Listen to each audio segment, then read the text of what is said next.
everybody, it's me, Nicole Easterday, the founder of FARMcurious. I'm here today to talk to you about how to make fresh goat cheese from a little goat cheese making kit that we sell on our website. We also sell the culture refills and all the things that you'll need, so feel free to check them out there. That's at FARMcurious.com. Today the fresh chèvre that we're making, and in case you don't know, chèvre just means goat in French. You can say chèvre if your French is terrible like mine. Some people say chèvre. I'm not going to allow you to say chèvre. That's one thing that kills me. So no chèvre.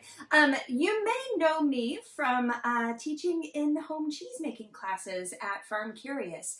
And probably you know that in the last 2 weeks I've lost basically all my business overnight. So here I am trying to make videos, trying to make the best of it. So here we are today. We're going to use this goat milk. It's called Summerhill goat dairy. And this is the milk that you can find at Trader Joe's. Whole Foods sometimes has this milk, and Sprouts has this milk. When we make the cheese, you pour the milk ever so gently into the pot like this. You don't want to make a ton of foam or a big mess. And you may find goat milk is naturally homogeneous. So you may see that there's a little bit of fat around the edge of the carton. I'll try to get a close-up for you. If you see that, that's just the natural fat of the milk separating. And that happens sometimes. You'll see that from time to time. Don't throw it out. It's not spoiled. If you wanted to find a way to toss it in your coffee or make use of it, you can certainly do that. You can see we're very fancy here at FARMcurious. I have to light my burner with a little lighter. So all we do is we pour the milk, and this is just a quart, into the pot. And I've got my thermometer set up. It really doesn't take very long to heat the milk up because we're only heating it to 86 degrees. While you're heating it, you can gently give it a little stir like this, kind of an up and down stir. What I'm doing is I'm moving in an up and down motion. My friend Luella Hill calls that a Ferris wheel motion, and I love that because you can imagine you've got the kids on the Ferris wheel going up and down. If you've been cooking for a really long time, you might forget and put the kids on the tilt-a-whirl. You don't want to put the kids on the tilt-a-whirl. So we're going to stir this. We're going to let it heat to 86 degrees. And in the meantime, I'm going to talk to you about why. So if you think about the way cheese was made historically, you would take warm goat milk straight from the goat, and a goat's body temperature is a little above 100 degrees. And so that warm milk, you'd milk in the morning. If you're a super busy farm wife, for example, you'd milk your goat in the morning, and then you would leave the pail there covered with a cheesecloth to keep the flies out. Leave it there while you do the rest of your work. And if you're a very lucky farm wife, maybe that's only 8 hours or maybe it's 12 hours. But when you come back, a change has happened. And that change is actually the microbes in the milk that end up in the milk from the hands of the cheesemaker, from the udder of the animal, from the air, from the pot, end up in the milk, and they start growing when the milk has cooled down to a mid-range temperature. So that's mid-80s to mid-90s Fahrenheit. Once that milk has cooled down to that temperature, the microbial action gets really active. And so microbes grow logarithmically. So 1 becomes 2, become 4, become 8, 16, and so on. So they're growing really fast. They're also dying as time goes. So earlier generations will die. And as they die, they release enzymes into the milk, which we'll talk about at a later date. So that microbial activity, what's really happening is those microbes are eating the lactose in the milk. That's milk sugar. And as they eat the lactose, they're producing as a byproduct lactic acid. That means over time it's acidifying the milk. So the milk is becoming acidified, and as it does, the acid starts to break down the protein micelles, and it makes them kind of come apart. And then they kind of come back together again, and that's what we call curdling. So the milk curdles on its own. Now, most modern cheesemakers put a small amount of rennet in it, and in fact, the culture that we're using that comes from this little kit that we're using, this culture is called chèvre, super helpful, right? It actually contains 3 different types of bacteria.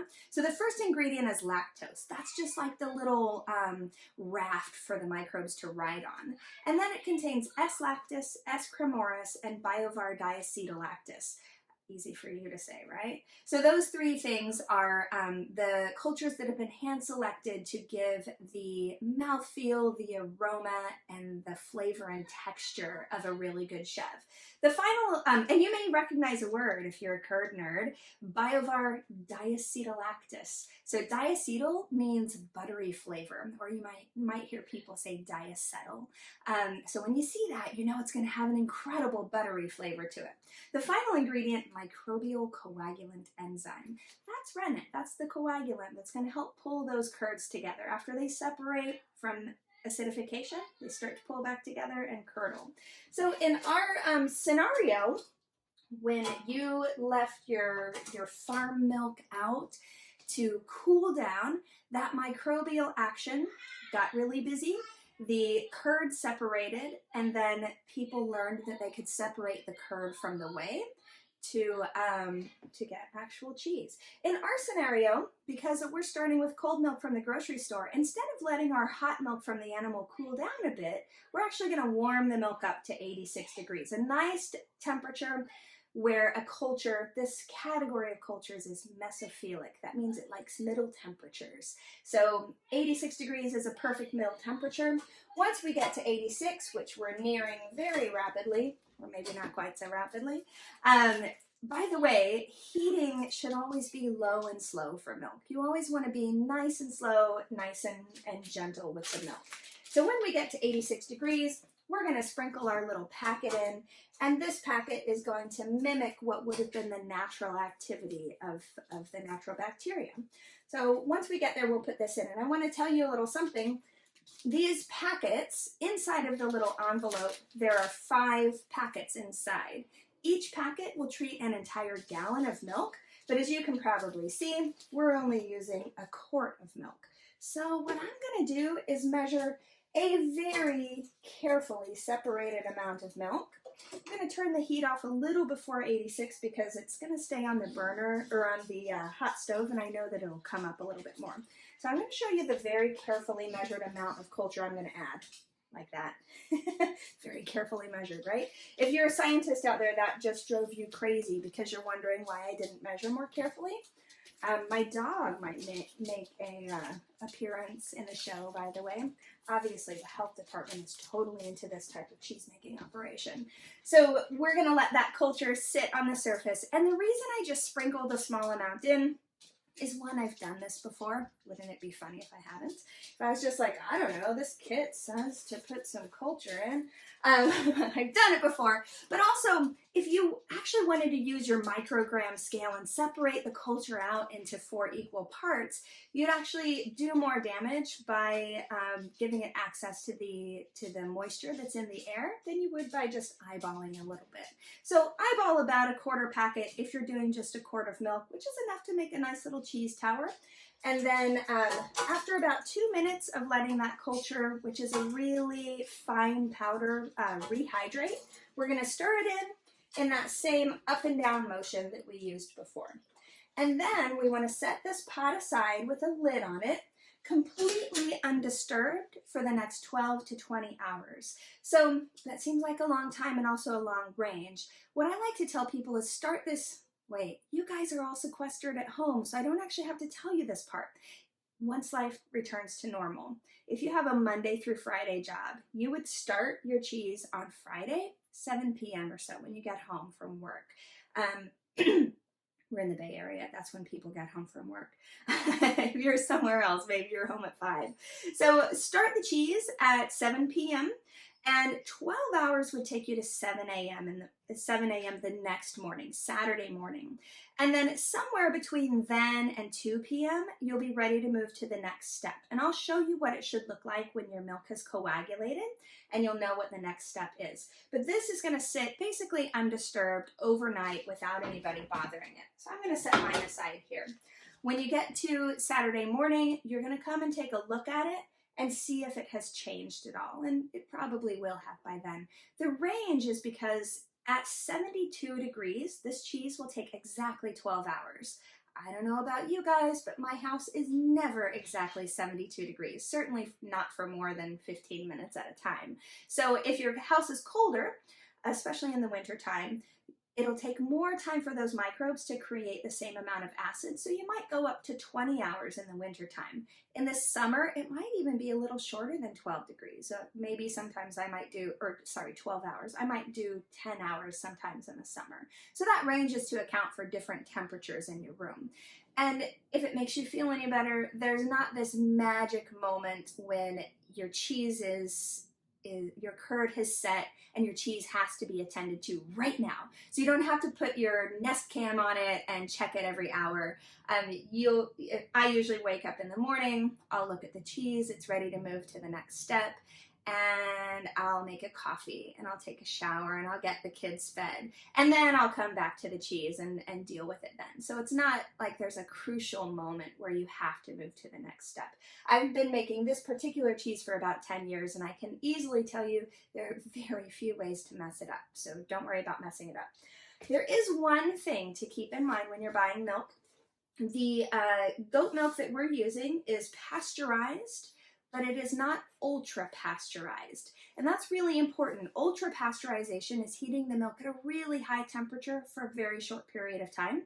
It's great for grocery stores because it gives a really long shelf life to the milk. However, it's not great for cheese making because you've denatured those proteins to the point where they won't come back together very well. If on Saturday morning your curd hasn't set, one of two things has happened. Either you didn't let it sit long enough and your house was a little cool, or that's when you realize you accidentally used the ultra-pasteurized milk. And that's a bummer. If that happens, just go ahead and drain the curd as usual and move on, but you won't get a very good yield out of it and won't be anywhere near as delicious as this one's going to be. Okay, I'm going to move to the next step and show you what the curd should look like. All right, so in our scenario, this will be Saturday morning, somewhere between 7 a.m. and let's say 2 p.m. If you're an early bird, you're going to get up and not be able to resist poking it at 7. And if you're used to sleeping till noon, bet you don't have kids, then that's okay. You can come and look at it at noon and see how it looks. Now, what you're looking for is a clear separation between curds and whey. One way to look at it is you can put your measuring spoon or your measuring cup in, and if it keeps clean lines, like this one has kept its shape very clearly, then you know it's ready to scoop out. We're going to then take, here, let me show you what I have here first. This is a colander that comes in the cheesemaking kit. Again, that's this kit here that we sell at FARMcurious.com. It comes with 4 colanders. So I'm just using one because 4 colanders will treat an entire gallon of milk where we've just used a quart of milk. This is butter muslin, so this is like cheesecloth's fancier cousin. It's this one is cut into quarters because the bit that comes in the kit is a full yard, and if you cut it up, it actually makes the perfect amount of cloth to cover just one colander. So I've done that, and then I've also taken a big bowl with a small bowl upside down inside of it to elevate my colander above the whey. Because what's going to happen is this whey is going to start draining out into the bottom, and we don't want the draining curds sitting in their own way. Don't get in your own way. You can see that as I take scoops out of the pot, they keep their shape really nicely, and the pot will have little divots dug out of it. So as I move around the edge and take little scoops out, I want to make sure that I'm not breaking up the curd unnecessarily. So in France, I understand that if you drive through the Loire Valley, where a lot of this style of cheese is made, you'll actually see hand-painted signs that say hand-ladled, which is really cool. It means they're ladling this by hand. And the reason they make a big deal out of that is because if I were to take this whole curd and just dump it into my colander, it would break open and release a lot of whey prematurely. And when you release whey prematurely, you release something really important. The whey contains the lactose because lactose is water soluble. So inside of the whey is the food that feeds the microbes. If you dump all of it out and that curd, which is essentially like a honeycomb, if you imagine the proteins are the what do you call it, the wax, And then the honey inside is kind of like the whey.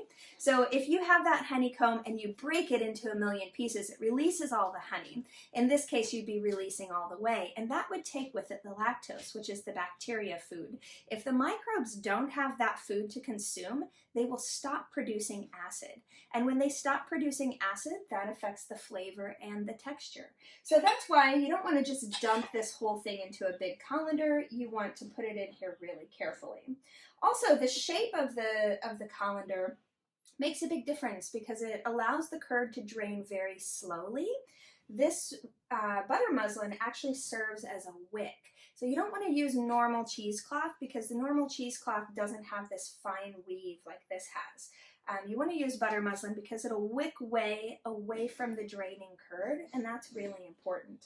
So we're going to let this drain for a little bit. It'll sink down, and then we'll top it off as time goes on. So we let this drain, and then after it's drained for 6 to 10 hours, it will be a totally different product. And I want to show you what that product is gonna look like. After this is drained for 6 to 10 hours, you're going to have a curd that looks like this.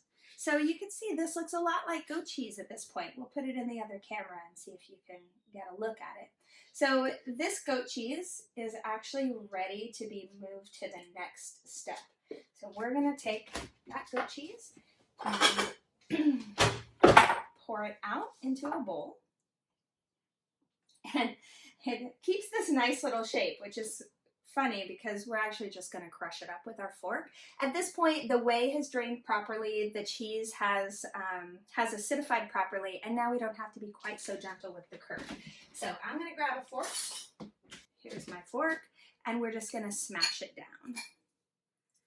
And this is going to smash, and the reason we smash it down is because next we want to add the salt.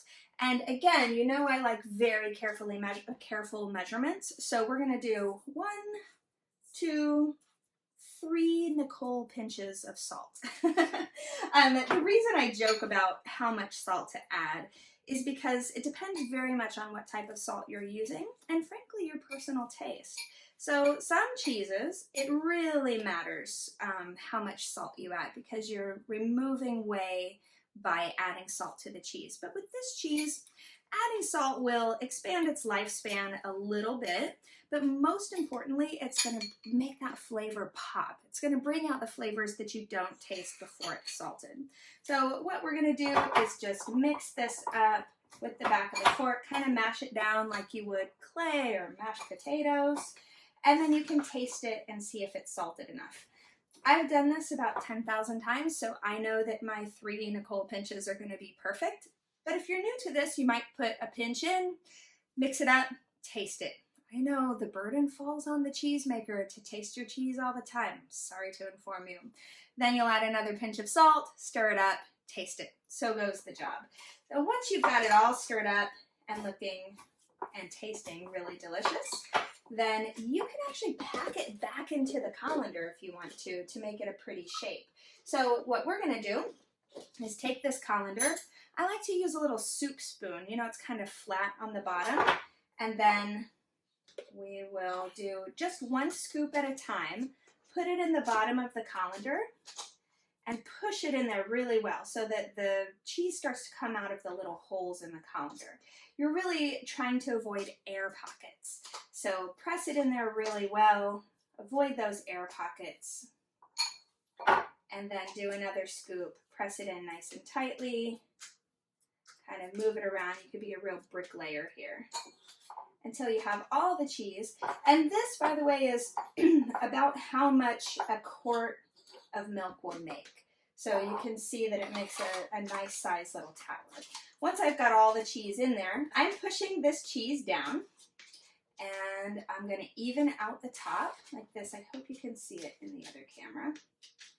And once you get it evened out like a true bricklayer, then you can pop this in the fridge for a few hours. I usually pop it into the fridge overnight because if you think about the scenario, you heated up the milk on Friday night at 7, you added the culture, you waited 2 minutes and mixed it in, then you left it on your counter for 12 to 20 hours. That took you to Saturday morning.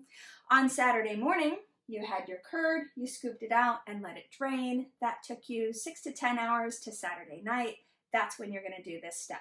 It's totally fine if you want to eat half of it in the quiet of your own kitchen. I won't tell anybody. Just a heads up, a Pinot Noir and a chocolate covered pretzel with this on top of it. Insane. You're welcome. So now we've got this. And what I would do to put it in the fridge overnight, I would take a bowl,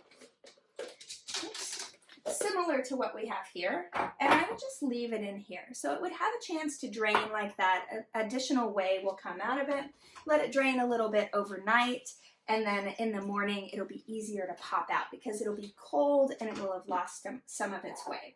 We're gonna see if I can get it out without putting it into the fridge because this one was already a little bit cold. So don't laugh at me if I can't make it work properly. What I'm doing is giving this cheese a little cheese massage. We're gonna give it a little slam. So this is where you get to work out your excess emotion from being trapped in the house for too long.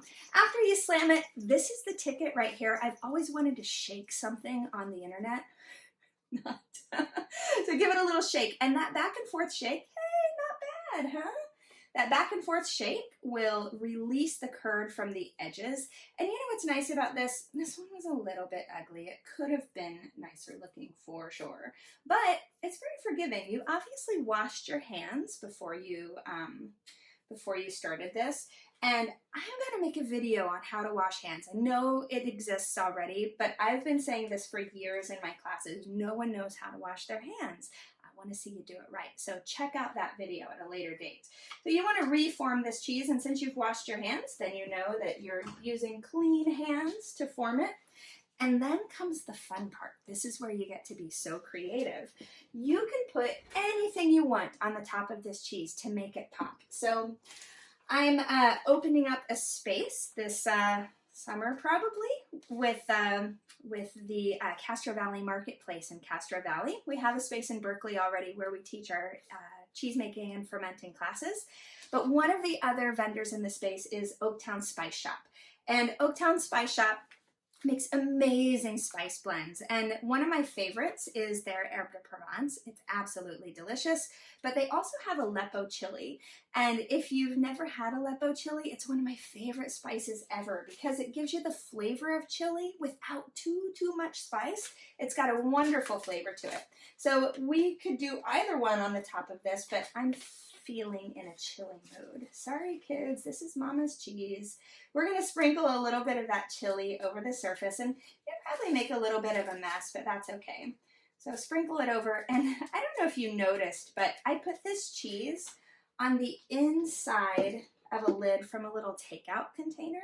I know you're all ordering takeout to support your local restaurants right now, so you may find yourself with a lot of those containers, and I use them for everything. So I'm excited to show you some of the things I use them for. This is one, reuse, reduce. So we're going to put the chilies on the outside. After you've sprinkled a little bit, especially the Aleppos because they're a little oily, you can take the chili like this and just use your finger to kind of pat chili around the edge. And if you want it to be super beautiful, I recommend fully coating it because that's going to be the prettiest.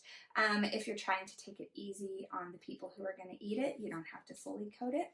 But I'll show you why this actually isn't going to be as spicy as a lot of people assume. Sometimes in my classes, there's somebody in the room always. I see the look on their face when I put all this chili on the outside of the cheese. They look terrified. But the great thing about this is a couple of things. So the cheese, the fat in the cheese is going to coat your tongue. And when it coats your tongue, it protects it from getting too spicy. Also, we're putting the peppers only on the outside. So you know at a party, the people who love peppers are going to be the first ones to dig in, and they take a bite of the outside and they get that full-on spice. But what they've done is they've created a little mouse hole where people who maybe aren't so stoked about the spice on the cheese could take a little dig out of the inside. Now, I never recommend being that guy who hollows out a cheese. Don't do that. don't do that. But if it helps you tolerate the spice and it helps you enjoy the cheese, it's okay to do a little dig in and get some of that cheese from the inside that isn't covered in peppers, if you're a person who doesn't like peppers.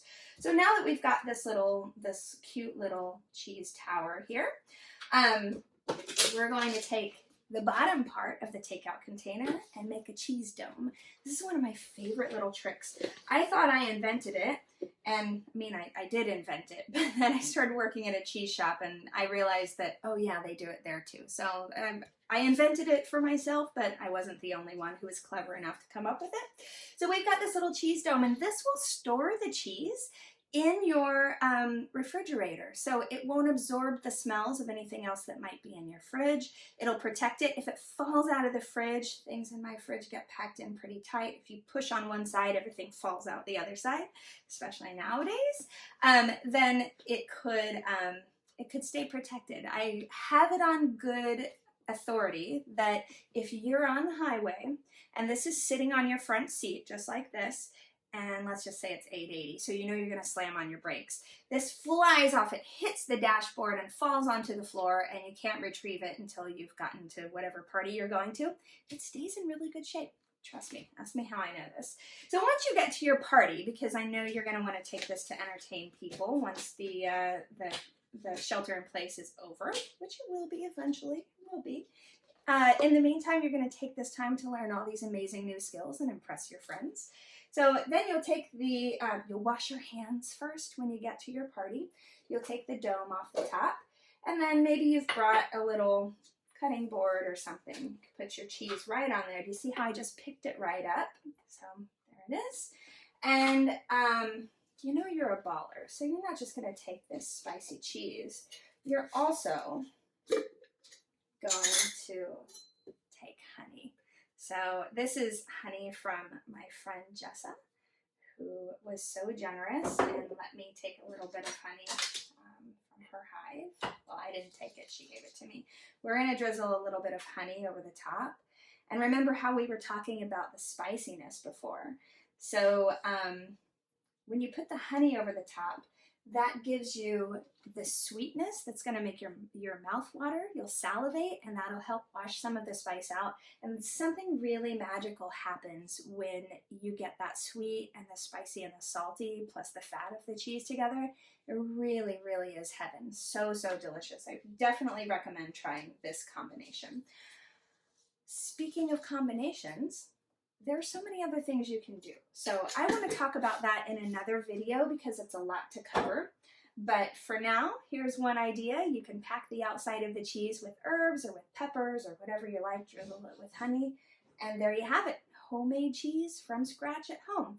Now finally, I want to tell you one thing. We talked a little bit about the limited ability to find milk right now. So if you find that you can't come up with the goat milk to make this cheese, which I think you'll be able to, it's getting a little better now. If you make this cheese with regular cow's milk, unhomogenized cow's milk, you actually make a different type of cheese. It still makes cheese. It's really delicious. You would use the same recipe, you would use the same culture, the same cheese making kit, but you would use unhomogenized cow's milk. Like Strauss is a great milk that you could use for this. Strauss is pasteurized but not homogenized. It's treated very gently. You could also use Claravale, which is a raw milk if you have access to that where you are. Look around and find milks that haven't been homogenized, and then do the same process, and what you end up with is not fresh chèvre, but fromage blanc. So you've made a cheese. This is actually a 2-for-1 video. You can make a fresh goat cheese using the same recipe, or you can make a fromage blanc. So I have so much more to say about this. I'm used to teaching 3-hour classes, but I'm going to leave it at that. Everybody stay safe, stay well, stay secluded for now, and learn how to make something awesome. I know grocery deliveries can take a little while, but schedule it in, plan on your cheese. Check out FARMcurious.com to pick up the cheese making kit, or if you've already got some of the stuff you need, we also sell the little goat cheese cultures. And I really hope to see you in a future class. Thanks so much for tuning in.